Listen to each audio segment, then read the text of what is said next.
আসসালামু আলাইকুম, কেমন আছেন সবাই? সোনাম অ্যান্ড সারা একটি নতুন ভ্লগে আপনাদের অনেক অনেক স্বাগত জানাই। তো এখন সকালবেলা মুড়ি খেতে বসেছি। আর এই দেখুন গাজর আর বিট কেটে নিয়েছি, এটা আমাদের নিজের জমির, সবাই জানেন।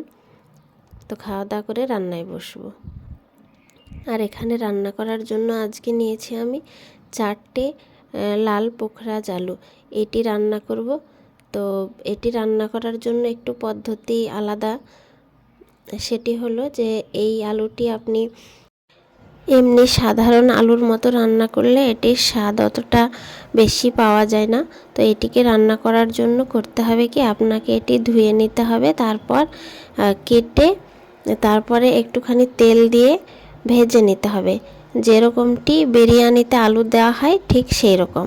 তারপরে আপনি এই আলুটি দিয়ে যেটা ইচ্ছা সেটা বানাতে পারেন। তো তাই জন্য আমি আলুটি ধুয়ে তারপরে কেটে খোসা ছাড়িয়ে কেটে নিয়েছি। তো এবার কড়াইতে তেল দিয়ে হালকা একটুখানি লবণ দেব, আর হলুদ ইচ্ছে হলে দেবেন, না ইচ্ছা হলে না দেবেন, কোনো ব্যাপার না। তো এটা এবার ভাজতে দিতে হবে। আর দেখুন তেলটা ভালোভাবে গরম হয়ে গেছে, তখন আমি এই আলুটি দিয়ে দিলাম। এবার একটু নাড়াচাড়া করে একটুখানি লবণ দিয়ে নেব। হলুদ মনে হচ্ছে দিতে হবে না। এই দেখুন সামান্য পরিমাণে লবণ দিয়ে এবার নাড়াচাড়া করে নেব। তো ওইদিকে আলুটা আমি হালকা আঁচে বসিয়ে তারপরে ছাদে এলাম। চলুন আপনাদের দেখায়। ছাদে সারার আব্বু ওখানে কাঁচা ধনিয়া গাছ তুলে এনে রাখা হয়েছে, তো সেটা কাঁচা অবস্থাতেই ঝরিয়ে নিচ্ছে।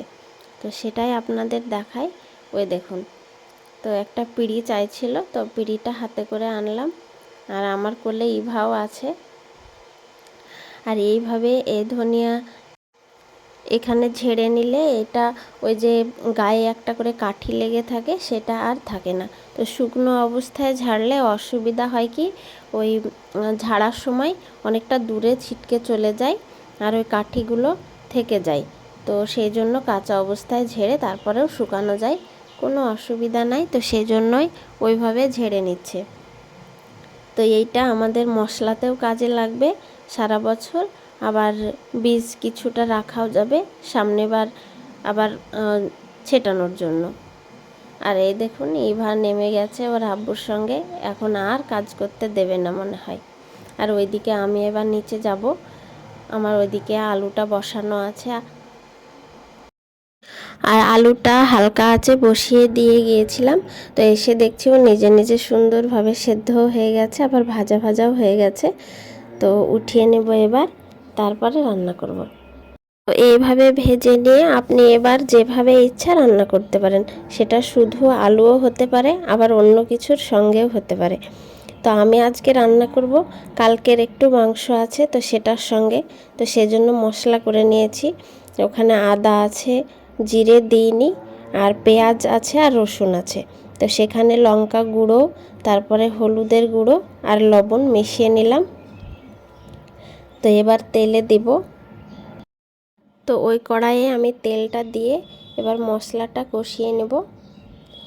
মশলা দিয়ে তারপরে ভালোভাবে কষে গেলে তখন প্রথমে আলুটা দেব, যেহেতু মাংস রান্না করাই আছে আগে থেকে, তো সেজন্য আগে মাংসটা দেব না।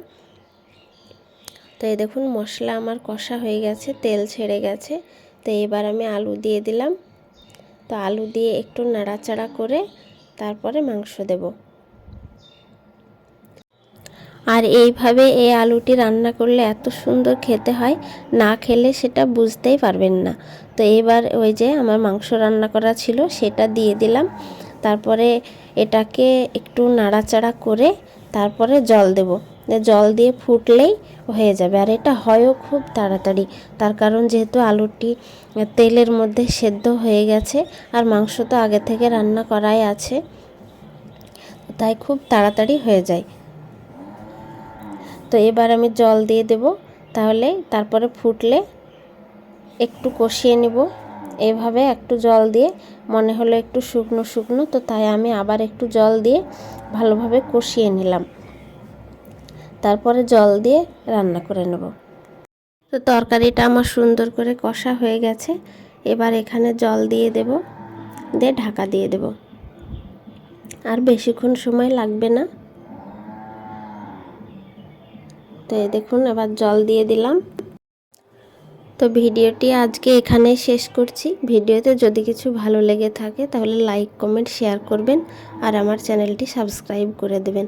তো সবাই ভালো থাকবেন, সুস্থ থাকবেন আর সাবধানে থাকবেন। দেখা হবে আবার পরের ভিডিওতে।